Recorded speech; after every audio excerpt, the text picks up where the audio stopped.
ইতিমধ্যেই বিশ্বকাপের সেমিফাইনালের লাইন আপ ঠিক হয়ে গেছে। শেষ চারের মহারণের মুখোমুখি হতে যাচ্ছে আর্জেন্টিনা ও ইংল্যান্ড। তবে মাঠে নামার আগে দুই দলের প্রস্তুতির চিত্র অনেকটাই ভিন্ন। কোয়ার্টার ফাইনালে নরওয়েকে 2-1 গোলে হারাতে অতিরিক্ত সময় খেলতে হয়েছে ইংল্যান্ডকে। তবে সেটি চলতি বিশ্বকাপে থমাস টুকেলের দলের প্রথম ম্যাচ, যা 90 মিনিটের গণ্ডি পেরিয়েছে। অন্যদিকে আর্জেন্টিনার পথটা ছিল অনেক কঠিন। শেষ রাউন্ড অফ 32-এ কেপ ভার্দে এবং কোয়ার্টার ফাইনালে সুইজারল্যান্ড, 2 ম্যাচে অতিরিক্ত সময় পর্যন্ত লড়তে হয়েছে লিওনেল স্কালোনির দলকে। ফলে মাঠে কাটানো সময়ের দিক থেকে ইংল্যান্ডের তুলনায় অনেক বেশি ধকল গেছে লিওনেল মেসি, জুলিয়ান আলভারেজদের উপরে।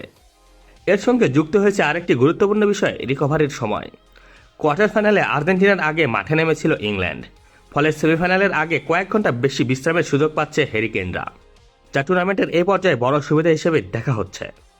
পরের ম্যাচের আগে হাতে 4 দিনেরও কম সময় থাকায় আর্জেন্টিনা কোচিং স্টাফের সবচেয়ে বড় চিন্তা এখন খেলোয়াড়দের সতেজ রাখা। সেমিফাইনালের মতো চাপের ম্যাচে সর্বোচ্চ ফিটনেস নিশ্চিত করা স্কালোনির অন্যতম বড় প্রধান চ্যালেঞ্জ হয়ে দাঁড়িয়েছে। তবে ক্লান্তির সমীকরণে ইংল্যান্ড এগিয়ে থাকলেও ভ্রমণের হিসাবে চিত্রটা উল্টো। চলতি বিশ্বকাপে সেমিফাইনালে ওঠা 4 দলের মধ্যে সবচেয়ে বেশি পথ পাড়িয়ে দিতে হয়েছে ইংল্যান্ডকে। টুর্নামেন্ট জুড়ে বিভিন্ন ভেন্যুতে খেলতে গিয়ে আকাশপথে প্রায় 17,500 কিলোমিটার ভ্রমণ করেছেন হ্যারিকেনরা। তাই সেমিফাইনালের আগে হিসাবটা শুধু ফুটবলীয় দক্ষতার নয়, ক্লান্তি, বিশ্রাম, ভ্রমণ আর মানসিক শক্তির লড়াইটাও সমান গুরুত্বপূর্ণ। আর প্রতিপক্ষ যখন আর্জেন্টিনা ও ইংল্যান্ড, তখন ইতিহাস, আবেগ এবং প্রতিদ্বন্দ্বিতার তীব্রতা এই মহারণকে আরও বিশেষ করে তুলেছে।